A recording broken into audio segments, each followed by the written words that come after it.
Welcome to the 42nd episode of The World of Running. I'm your host, Aditi Pandya. Over the last two seasons, that is from 2022 to 24, the total number of running events organized in India are more than 1100, and the number of finishers of these events have been about more than 11 lakhs. Running takes off in India, and marathons are no longer a once in a year event. It's a community of runners from all walks of life pushing their limits and challenging themselves. One of the marquee marathons of India, the Tata Mumbai Marathon, saw an increase of 21% and added 1500 more than 1500 marathon runners in 2024. Vedanta Delhi Half Marathon added more than 3,000 runners, while TCS World 10K added more than 5K runners over the previous years. These numbers only show the increasing popularity of the sport. Marathon season is just kicking off, and every weekend we see a new run popping up somewhere in India.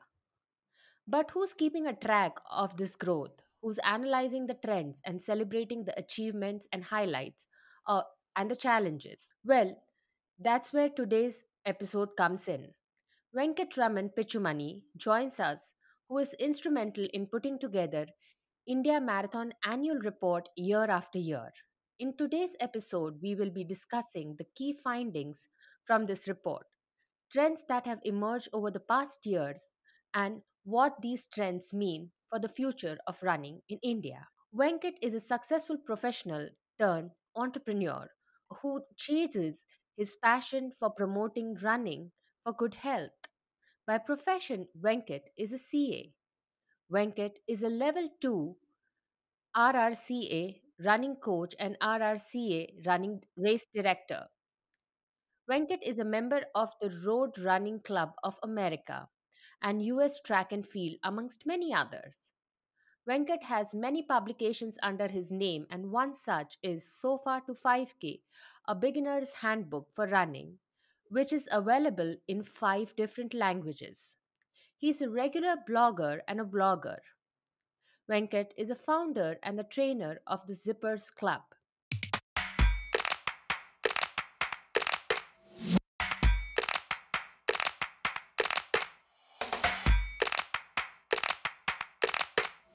We are the people who are zipping across life. Say hello to the Zipper Club.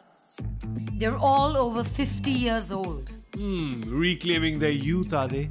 The oldest people in that group is 73. Okay, senior citizens jogging. What's the big deal? They're not just jogging, they run marathons. Marathons? Okay, now that's impressive.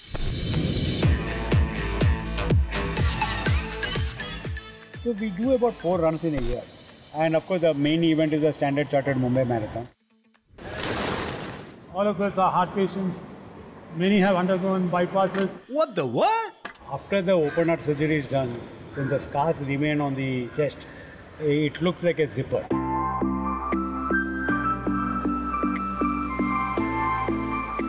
Three times a week, 20 kilometers. Sounds a bit, Risky? Is it safe to run the next day? The answer is absolutely no. Is it safe to run after 6 months? The answer is probably yes. Welcome to today's episode, Venkat. Thank you very much, Aditi. Thank you. Nice introduction. Thank you. It's a pleasure to talking to you, and I must say I've gone through your report multiple times for today's episode, and I was thrilled to see the newer entrants and the newer states that are coming up, and we will be talking a lot more as we move ahead in today's show. So Venkat, I read your report, and it provides a very comprehensive and very insightful details, right, about the running landscape in India. So, what inspired you to compile this annual report on the Indian marathons? See, every industry must have somebody who gives what is known as the trade statistics, the numbers and this, who's doing well, etc. If you take print media, they have something known as the audit bureau circulation. You know how much papers get printed. So based on that, you people decide advertisement rates. How many people are looking, what kind of people are reading, say, the Hindu versus the Times of India, those kind of things. If you take television, we all know the term TRP, but BARC, Broadcast, Research Council, they publish the reports of how many people are watching, how many this, correct?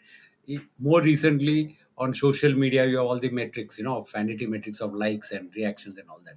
So, who is going to track the running industry in India? And that is a challenge we took up for ourselves.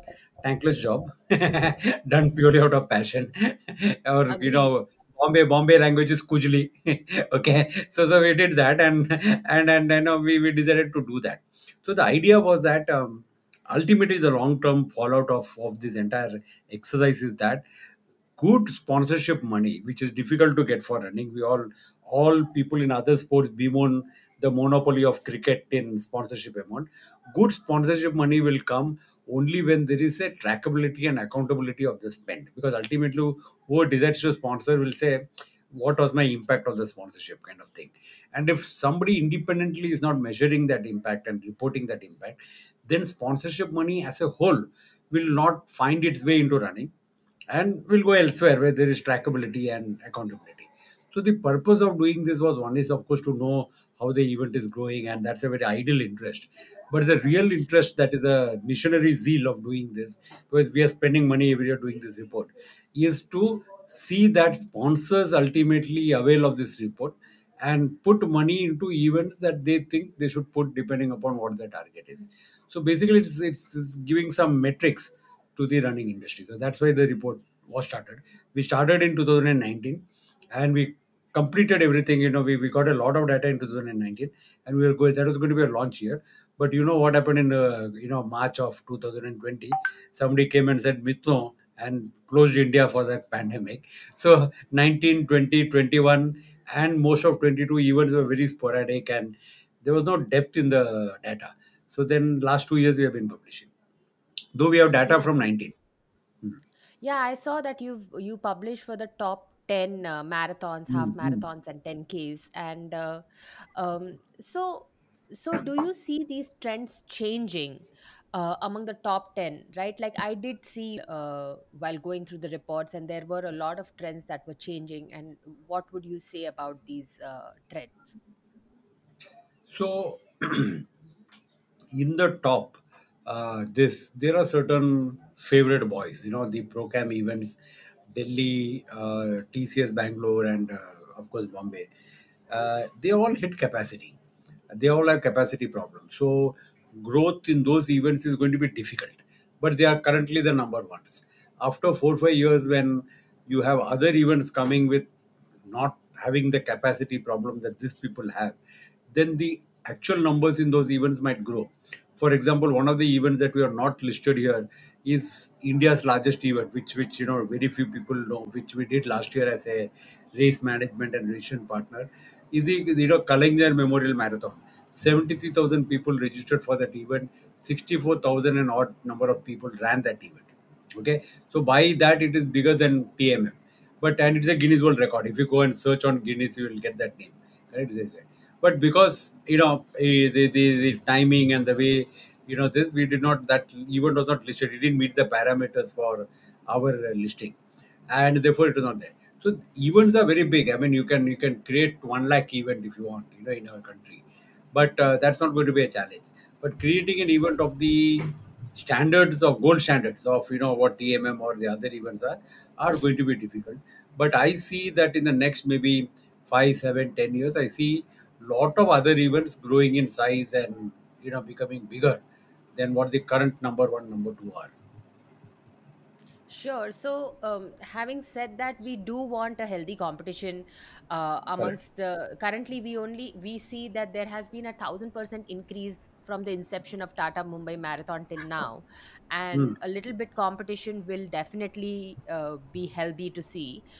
Um, but it has a significant margin for now, right? And can you share some insights into what makes this event so consistently popular among runners, while I do know that they had a first mover advantage? Yeah, they started in 2003, and they definitely had a first mover advantage. 2003, yeah, 2003. They definitely had a first mover advantage. They are fortunate to have got this sponsorship. And one of the things that the Singh brothers did is that from the very first year they said the event will be of gold standard, it will be of an international standard. So they set a very early lead and they set a very early benchmark, and that has sustained them over a period of time. But they have been able to build a competitive moat around themselves in various ways, and it's very difficult to come to that number one and beat that number one, though there are many. I mean, if I can go to an entire industry view and give a player by player breakdown of who can make it and who cannot make it. But the key is getting a sponsor who supports, and getting Tatas after Standard Chartered is a very key thing that has happened, because Tatas are known for their ethics, they are known for their loyalty, they will support good causes, they see it as a social infrastructure building activity in the city of Bombay. So getting that kind of a sponsor is key. Besides, of course, doing all the other things that need to be done from an execution perspective. So yes, it will be difficult for TMM to be, you know, toppled over in the near future. Though the numbers might increase in the other events. Uh, Moving on, the report, your report while I was studying even highlights the growth of certain other marathon events like Calcutta Police, right? That is a half marathon. It has seen a growth of closer to more than 110%, and the Gurugram Marathon has made it into the top 10 events after the relaunch this year. So, what are the factors that you think would have contributed to these growths? See, every event has its own peculiarities and how you drive registrations. Um, there is a certain amount of registration that comes of its own free will, to the event. Like, for example, Vizag, we did the event for the Navy last year. There were about 4-5 thousand runners. They wanted to increase, so we brought it to 11,000 runners in 1 year. So how did we get 6,000 additional runners to come and register for the event? The running base within Vizag is about 3-4 thousand runners. That is what the entire running community is, the people. So you need to reach out far beyond the established community, far beyond the established people who come to you all the time and keep running events. And you need to go out and scratch and make more people who are not runners come. And that is what we enjoy making non-runners come and you know taste the experience of doing a small 5K. They may be walking that 5K, but if they come and if they walk and they get that euphoria of a running event, then we are hoping that they'll become regular runners, and of course their health will improve and they'll eat sensibly and Sure. all the other stuff. That is what that is how we see running growth as possible. So yes, what is required is that the ability to reach out to large groups and stakeholders and motivate them to come and register is what is key to growing those numbers. So you spoke particularly about Vizag, and I really feel that Vizag running community is doing a lot to make the running culture more sustainable there, and they are reaching out to a lot of other communities as well. One Hmm. of the things I feel that within running community, I think there has to be an increased collaboration, right? So Correct. apart from say Tata Mumbai or the Kolkata, what are the few events that you think are going to be standing out in terms of popularity? Um, you know, Popularity should not be seen only by the number of runners. That is a quantitative metric to see how many people registered and ran that event. Okay, you could have an event where everybody pays 100 rupees, you give them a free T-shirt, and the numbers will just swell. Okay, or you could have an event where you make it a Guinness World Record for some obscure, achievement, and again the numbers will sell. That is not the thing. There's also an important metric is that in how many days does it get sold out. What is the popularity, and what is the demand that the organizer cannot fulfill. So one has to look at both. The second thing is that what is the feel good factor, how much, what is the cost of acquisition is another metric that you should go through. For example, I don't know if you know, but if you have run the Auroville marathon, which is conducted by the Auroville community, they don't advertise. Okay, it is not a timed run. Okay, the money that they charge for registration is meager. Okay, small. The t-shirt is a cotton t-shirt. Their medal is something that the community people do. But in terms of the audience support, if you say Bombay is number one, then possibly Auroville community is number two.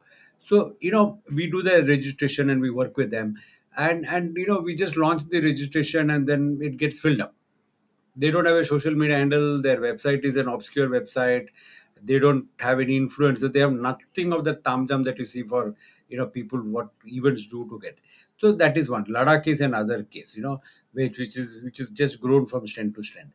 So there are many of these small events and high profile events that see a lot of people. In Bombay, we do an event called Borivali National Park, BNP, Endurathon Run, 25 kilometers and 12.5. And I mean, there is some social media post, but beyond that, it just keeps getting filled up. We can take only 1,000 people, and within a day or two, 400 people, and within about 1 week, it will get completely registered. So one has to look at success from various parameters, not just the size parameter.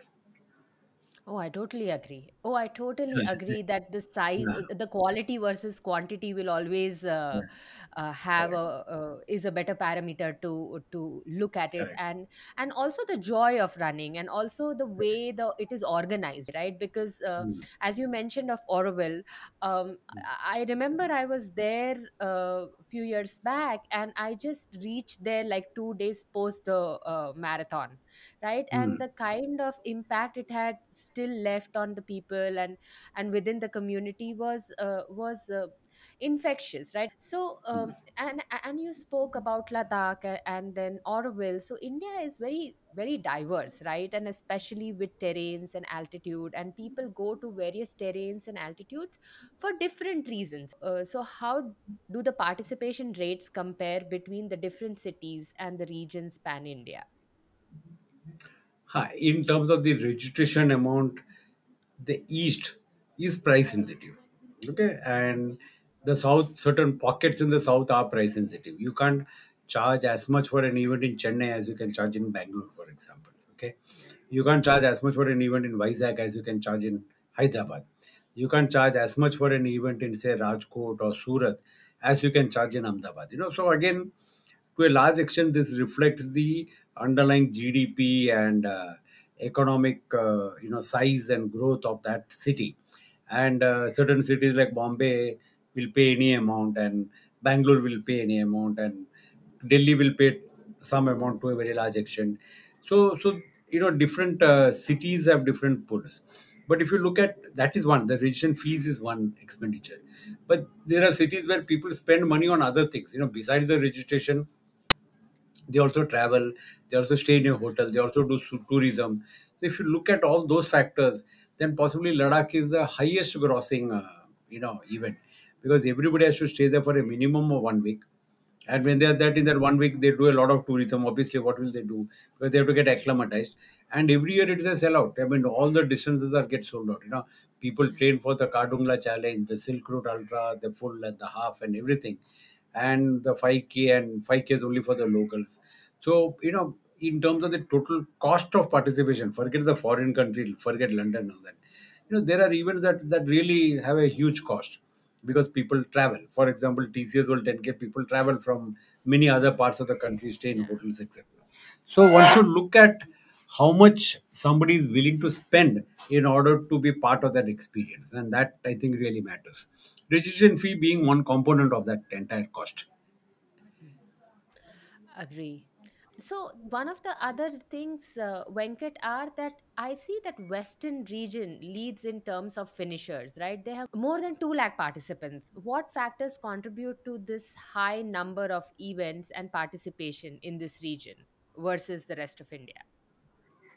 So even if you put a pin at every city that conducts a running event all over the country, and it reflects the growth and the GDP and the GST collection, and if you take other economic parameters also, education, female, empowerment, and all those other factors, you'll find that the running participation is a kind of substrate of all those other factors. So the West is, of course, more developed. And when I say West, I mean from Gujarat, Maharashtra, Goa, and all the way going up to Karnataka. Okay, so this belt is a well developed belt. Okay, There are pockets in the east, of course. Hyderabad is there, and there is Chennai, and there is Calcutta to some extent, and then there is. So if you look at that, that is what happens. And if you see the running culture again, because of Bombay and the origins of TMM, there is always this regional pull that happens over a large event. So for example, when we started conducting events in Goa, then people from Belgavi wanted to conduct their own event. People from Savantwadi wanted to conduct. People from Hubli came. People from Gadak came and said, "How can we conduct our event?" Or Bijapur. So there is this pull. There is this demonstration effect, as it is called in economics. That happens. So obviously, because of the Tata Mumbai Marathon acting as a mother lode, a lot of people have come run in Tata Mumbai. For example, several years back we conducted events in Jalna. So the person who wanted to conduct the event in Jalna was a couple doctor who came and ran the event in Bombay and wanted it. Same way, doctor couple in Aurangabad. He used to come to Bombay, run the event, and then wanted. So Kate, Satara came to Bombay, experienced Bombay, said why Satara should not have. So everybody has this aspirational value that, of course, they cannot be TMM, but they should at least conduct an event that is befitting the size and stature of their city. And that regional draw definitely counts. And once you do an event in a city, slowly an ecosystem around running event starts developing. Timing partner, production, route measurement, stadium hire, mandap decorator, all this kind of falls in place. Trainers come up, then running groups are formed, the community grows, and that feeds on itself over a period of time. Sure. One person starts, and for example, in Aurangabad, we should conduct an event called Get Going. I'm talking about 10 years back, 10 or 15 years back. And we should conduct that event. We should go there, do the registration and stuff. And now there are about 10, 15 events in Aurangabad. People in Aurangabad do not know all the events that happen in Aurangabad. Okay. So that is the way every city has grown. But we don't see the same growth in the east.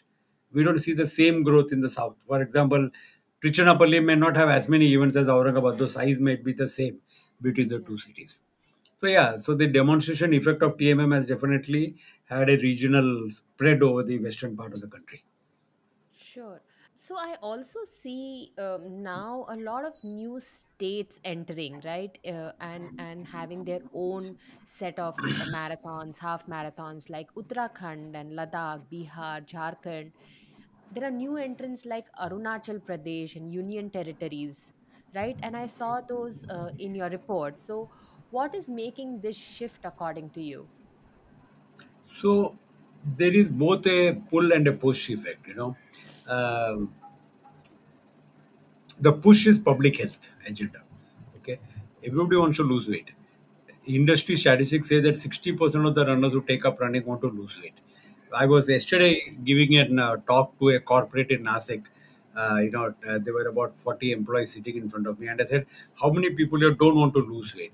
So the only people who put their hands up were the two interns who had joined fresh, who obviously didn't want to lose weight. Everybody else wanted to lose weight, and including me. I want to lose some weight and become more trim and all that.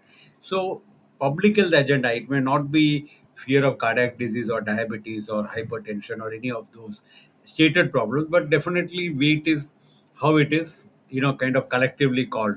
So one push that comes is that people want to lose weight, especially when they become 35, 40, and they take some medical reports and the doctor says you have to go on cholesterol, you've got blood pressure or whatever. And then he says, no, no, no, I'm not going to take any medicine, I'm going to start running or go to the gym or something, and then ultimately come to running. So that is kind of feeding the movement into running. So when you see people running without an event, they're all running for their own health, without having an event. The pull comes from an event, a good event. A good event has a very strong pull. And when you conduct a good event and people have a good experience, so obviously, today social media accelerates the process. They post pictures, they talk, they show their medal, they wear that t-shirt and go for a morning walk, and all that kind of happens. And then they that creates a kind of aspirational. Okay, next year though I will run. So this guy says I ran 5K. He's talking to all his classmates or all his cousins or all his people in his village or his building society. And then in next year say, no, no, no, next year I will also run 5K. So when they want to run that 5K, they start training 2, 3 months before, and all that beneficial effects of the event industry growing, people becoming healthier, doctors locking up, the cardiologist going home without any business. All those good things happen. So that's what happens, and that is the pull and the push of how the even industry is growing. So I really like what you spoke, and you spoke about couple of things. One is weight loss, second is social media, third is validity, right? Like the validation that we get from our near dear and extended community, and then the entire community feeling, right? Hmm. While I do feel that social media does play a significant role, and everybody wants to lose weight, and there is this unhealthy desire to lose weight nowadays. And while I do feel that cardiologists are not locking their clinics anytime soon, because Just joking. It's a visual thinking. yeah, I also want to talk about these fitness trends and race performances, right? So I remember last year in 2023 we saw almost 50 plus sub 3 hour marathon runners, right? And now if I see from last year to this year, we would be knocking close to 100 sub 3 hour marathon runners, right? Like now sub 3 is no more a magic number. Like you run a 259 and then there's somebody who's running a 254. So what do you think is causing this improved performance in recreational running world? I'm assuming these numbers are from TMM, the number of sub three finishers and all that. Okay. Yeah, yeah, yeah, yeah. Okay, fine. Okay. If you take these two separate streams of runners, the recreational runner who's a corner suit executive who can, run London on a whim, take a charity bib and all that. And if you take the guy who has come from the village and is, innately, a good runner, you'll find that the recreational athlete is actually beating the professional athlete, if that is a term to use for the people who come from the athletics and track and field part of the world, correct? That is happening for various reasons. One is the recreational athlete has taken to running now after a sedentary life. So the number of miles that he has got on his legs is lesser and is a fresher leg as compared to the professional athlete who is very tired and is very exhausted, and by the time he comes to full marathon, because he's tired himself doing 500 and 1,000 meters and 5,000 meters and all that. So that is happening. We are seeing good athletes with good potential who are recreational athletes now discover their capability to running, coming to good trainers and using the best of the latest of exercise science that can be there, and therefore coming and performing and doing sub 3 in a full marathon. So that is one stream. The other stream is that we are seeing is a lot of people who are not well off and who are not corner suit executives and not top management and don't have the money, but are still doing the miles and are doing very well. If you take comrades as another example, for a number of years, Sachin Gujaran used to be the fastest Indian and all that.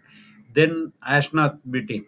Then Samir Singh came from Baroda, from Surat, and then beat him. And then last year there was somebody else, and this year I forget his name, but he's a Maharashtrian boy from Yavatmal who runs a medical shop and does farming.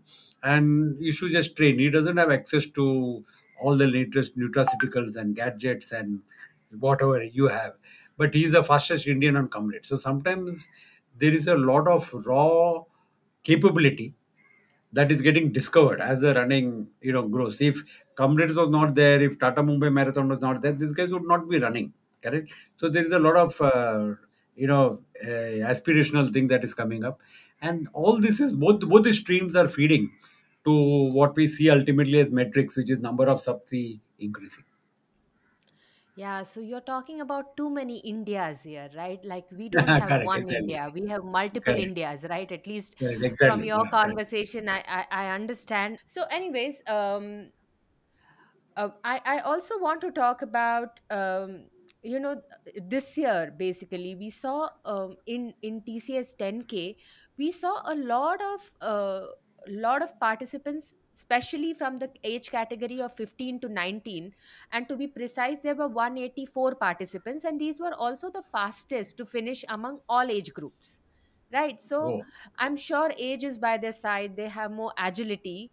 And I'm also seeing for the past 2 3 years this trend is growing. So do you have any thoughts around why this, younger folks coming and being the fastest, and what should be done to keep them there, so that they don't good. get So, lost? so when we used to organize this junior-a-thon, which was meant for kids to take up running, we found that it had a huge demand, and this came from parents who of two types. One is there were these parents who were sedentary and obese and not very healthy. They didn't want their children to become screen addicts, and they wanted them to run. So they would bring their children and make them into runners. Correct. The other was the parents who were athletic, had seen the benefits of running, etc. Wanted their children also to be runners like them and emulate. So both parents bought two Indias again. Both parents bought their children to take part in these events, and we are seeing that. We are seeing lot of good runners who have children, daughters, girls, boys, whatever it is at that age, who would start training their children from the time they are 12, which is when they should start training, so that by the time they are 16 or 18 or whatever that age they comes in, they've got 3 4 years of good hard training. And when you're young, you can train intensely, you can do stupid things, or so stupid at my age. Twice a day you can run, you can do repeats, you can recover fast, you don't get injured, and you all got nature and ebullience of nature in your favor. So they do that, and that is going to happen, which is very good, because every kid who runs fast and gets some prize as a demonstration effect in his own class, for example, when he goes back to school, the school will recognize him, the other students will want to emulate him, parents will take their children also to a trainer nearby who trains children to run. And one never knows, now one never knows where the next talent is going to come from. So this talent hunt program has to be intensified, and we didn't touch upon it, but Procam has been doing a elite development program for many years in Bhopal. They are taking top 10 people, training them, getting good trainers, spending money on their CSR. They don't publish it enough. The Ladakh organizers have been doing quite a bit, sending Ladakh runners to Bombay. Roshni Rai in Darjeeling does that, and she gets Darjeeling runners to come here and take part in events. So everybody's doing their bit to see that young talent gets unlocked. And what you're seeing in TCS is a effect of that movement that is happening in the country. Oh, that's great. This is lovely to know. Actually, we should Hmm. we should have we should have a collaborative paper coming out just on sports and the things that all wonderful things that are happening from all I, parts I of intend the to I country. intend to start a distribution list. I Yeah. wanted to make a group, but in a group, you get too much of noise. So I'm starting a distribution list of all people who are interested in this sport, so that if they send me something, I can send it. So at least the knowledge about what is happening in the industry should become transparent to everybody. Sure. And you And I never know think, who it helps and in what way. yeah, yeah, totally. I Hmm. mean, if there's so much good things happening, everybody should be aware of it. Correct. So, have you also noticed any significant changes in gender and age distribution among the runners? While I know that there have been more women participations, but do you see that there are like do you see any significant trends coming out with respect to early age runners, more women, which part of this country they come from, and if you can throw some light around it? Milind Soman and Pinkathon has done a stellar work in terms of promoting running events. For about 8 years, he conducted events all over the country, and that has grown into a movement of its own. And so many women have encouraged other women to come out and run, and that movement is growing. In the early days, the percentage of women registering for an event used to be like 20%, 15 20% of the women used to run. A woman running, many women in traditional society would not wear running clothes, skimpy clothes, tight clothes because of modesty and other reasons, or also societal norms about dressing up, etc. So all these were barriers. But over the last 8 10 years, these barriers are being broken down. And there are women who run in saris, there are women who run in tight shorts and sports bra and their midriff showing, and you have all kinds of women running, and nobody raises an eyelid anymore, nobody bats an eyelid. So the modesty, restraint that was happening has gone away. Now it's more for women to come out and be the restrictions that they have as women. Mother-in-law who's not well, husband who's on trips, child who's having school, and all this, the maid servant playing her usual trot, and all this, you still need to come out and run a 5K, or train for something. So those are the challenges. Those are always going to be challenges for women. The way the two genders are, kind of pitted. So that's going to happen. But what we are finding is that increasingly registration in most events is now touching 25, increasing 25. In events like Mumbai Marathon, it's coming to about 30%, which is an international standard. Okay, so in large parts of the running ecosystem, we are seeing women runners come up to levels that you see in international events. Most international events have 30%, 40% in that range. We are coming to about 30%, at a high level. So that is good, which is really empowering, because if a woman trains, eats well, looks after her health, she determines the food that is put on the table. Her entire family will be healthy, and that is very much necessary. We have to remember that 17 lakh people die every year from a heart attack. Okay, it's the biggest killer. COVID, against that, killed only about 2 or 3 lakh people, and for 2 years we went into a lockdown for 2 or 3 lakh people. But every year 17 lakh are dying for heart attack, and nobody addresses the gorilla in the room. And women taking up running can make a societal shift in terms of health and food practices and all that.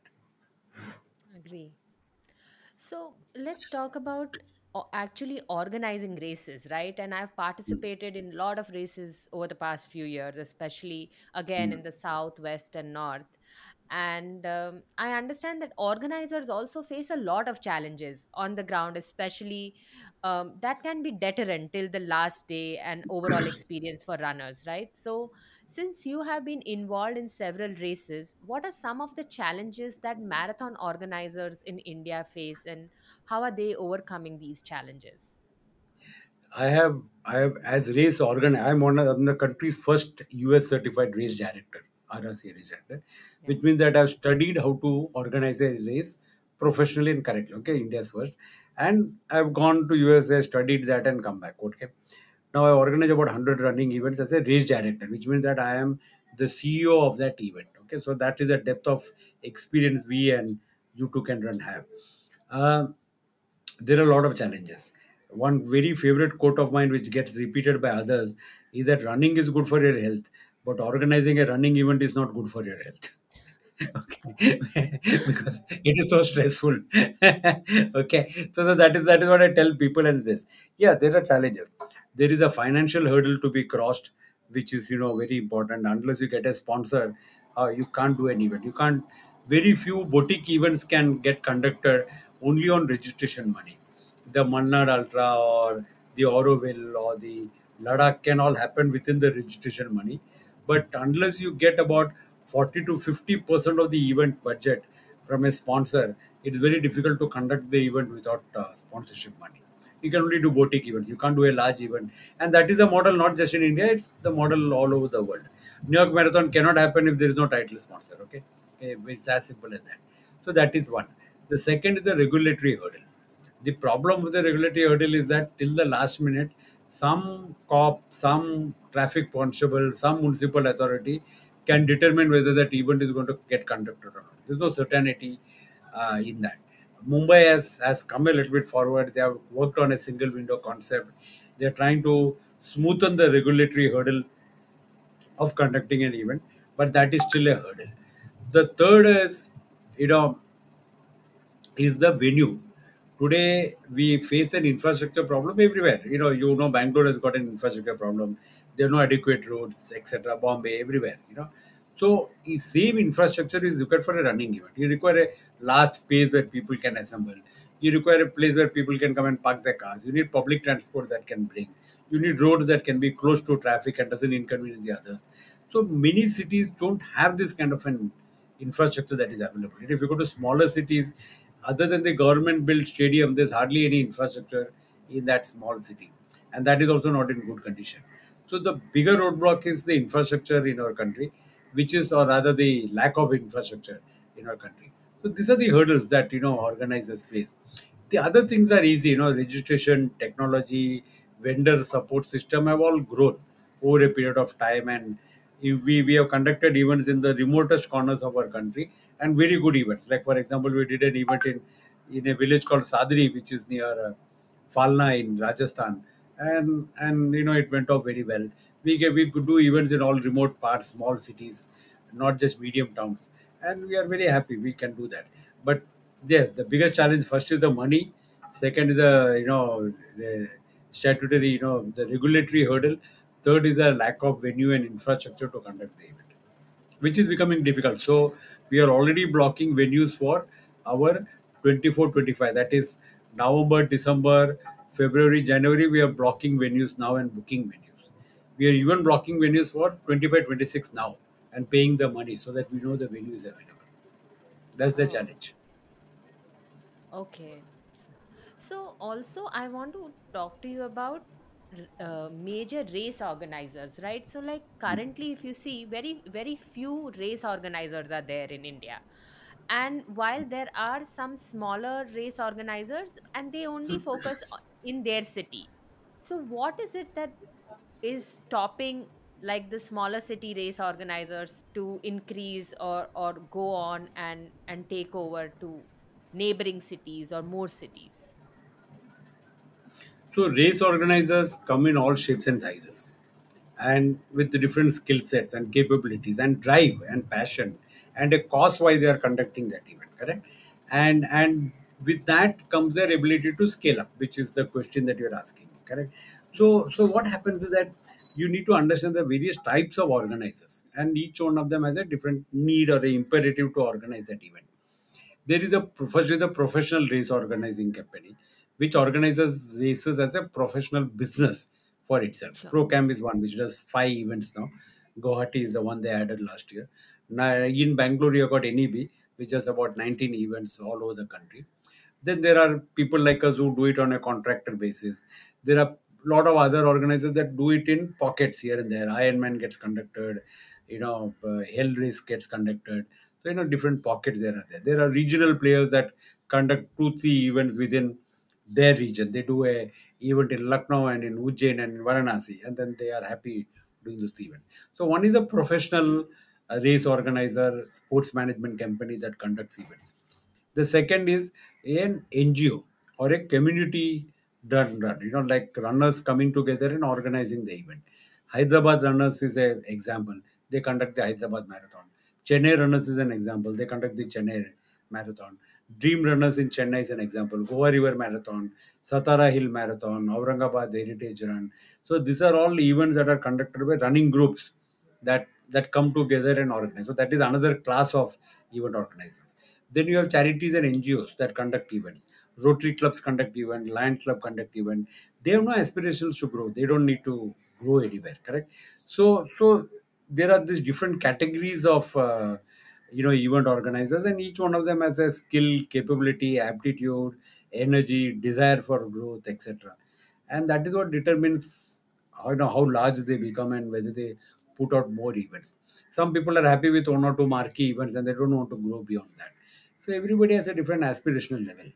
So that is what determines why they grow or why they don't grow. Understood. So we are coming to the last part of today's episode, and The finish so line. no, yeah, closer to the finish line. Okay. So, it is very interesting as you mentioned about Ladakh and how tourism grows, right? When you actually sign up for Ladakh, and similarly, all these major marathons, especially large races like London, Boston, New York, where the whole Mm, city engages and celebrates and participates in this mm, in mm. these events, and naturally the community, like the local businesses will grow and there will be an impact on various things. So while a few races in India also see this community engagement, and but major part the community engagement is absent, right? So what do you think can be done to improve the community engagement and participation? See, the international, there are a lot of studies around running events, and if an event budget is say, see the Mumbai Marathon budget is about 60 crores. So lot of studies have done that the economic impact is about 3x of that amount, approximately. Oh, Okay, so oh which means wow. that the city of Bombay benefits to the extent of 180 crores because of Yeah. this Mumbai Marathon. And this is like all like trainers training throughout the year, people buying shoes to run the event, all that is included. And people raising charity for the NGO, all this is included there.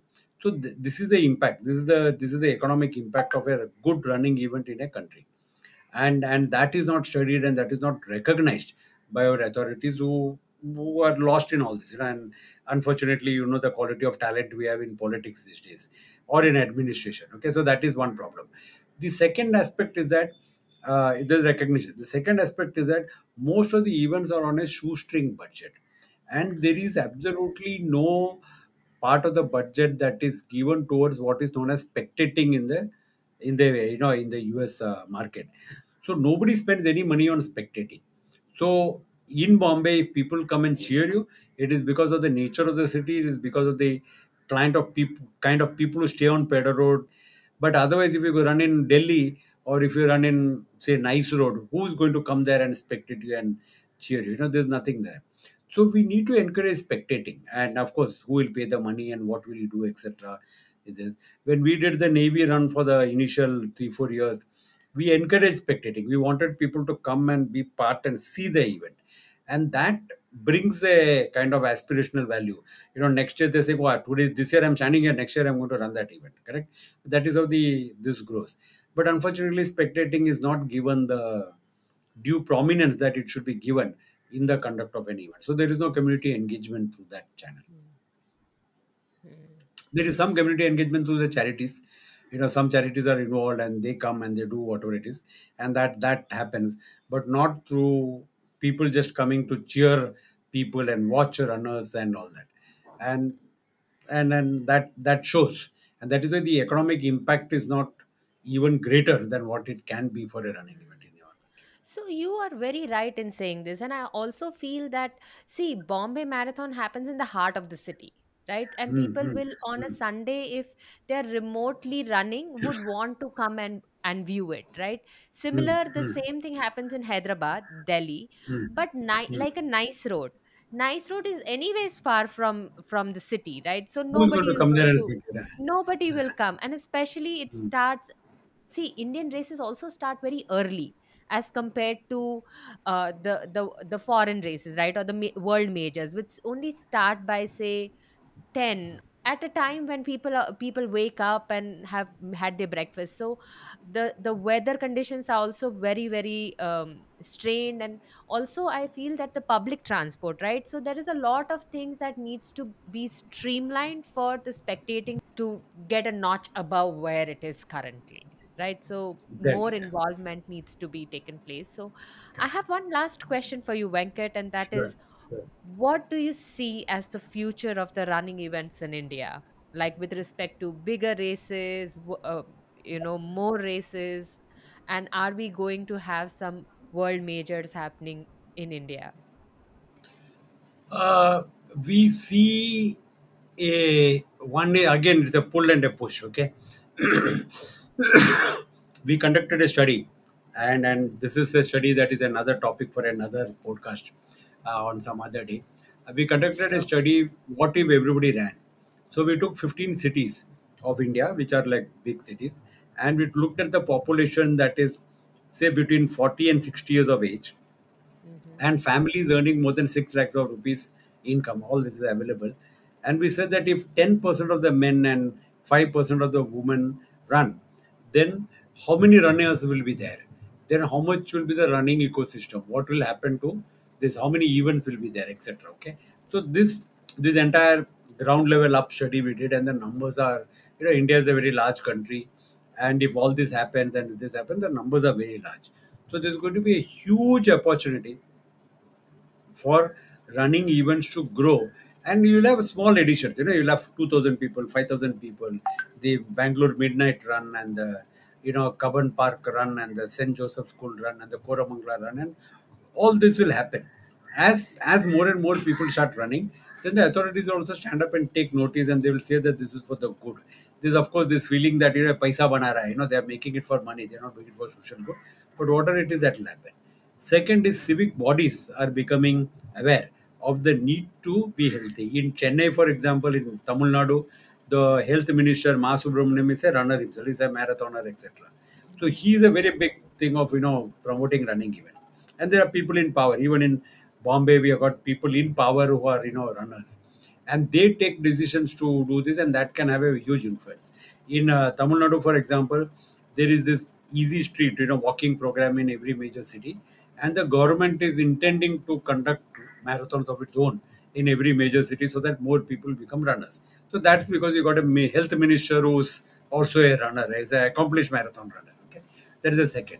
The third thing that we see major movement is that sponsors are now coming into running events, and they are understanding that the brand engagement in a participation event is far different from the brand engagement in a spectator event. Okay, so when you put Sure. all that money into IPL, and at the end of 1 week of IPL getting over, if you ask participants about the ads and the recall value, the percentage is extremely poor.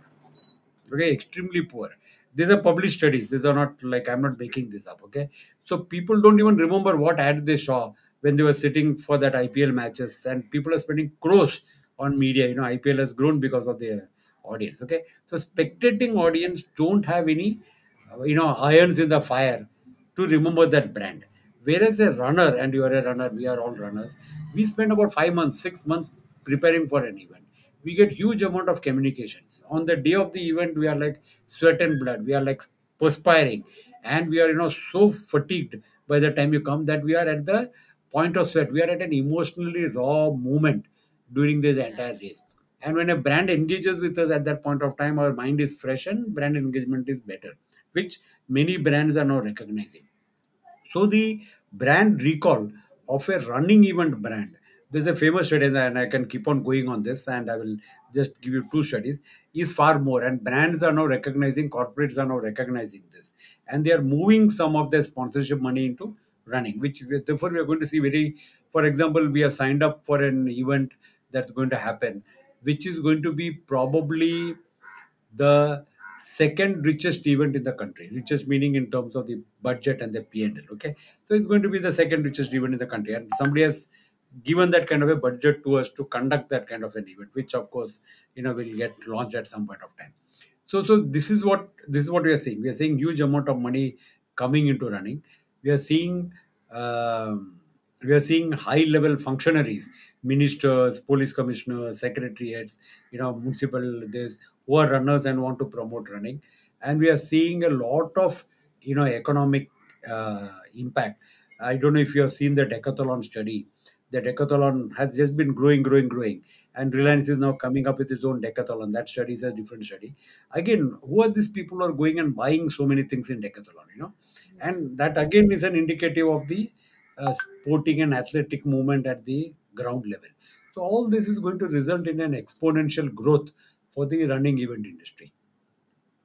Sure. I hope that running events keep increasing, our health keeps improving, and we as a community become more and more powerful and collaborated and integrated. So thank you, Venkat, for coming today, and I wish you the best for the coming season and all your upcoming races. Thank you, Aditi, for having me over. It was a pleasure being here talking to you. And definitely, if there is any further this, I'm sure that your broadcast will have there'll be show notes, and there'll be this. I'll be following up. So if anybody has more questions to ask, want to reach out to me, I'm sure that I'm always willing to help the industry to grow. And I believe that no matter what we do, we have to improve public health, and we have to fight lifestyle diseases through running. Thank you very much for giving me this opportunity. Sure. So we will be putting your email address and all your or social media accounts in our show notes so people can directly reach you, right? So Sure. all the best. Thank you very much. Thank you.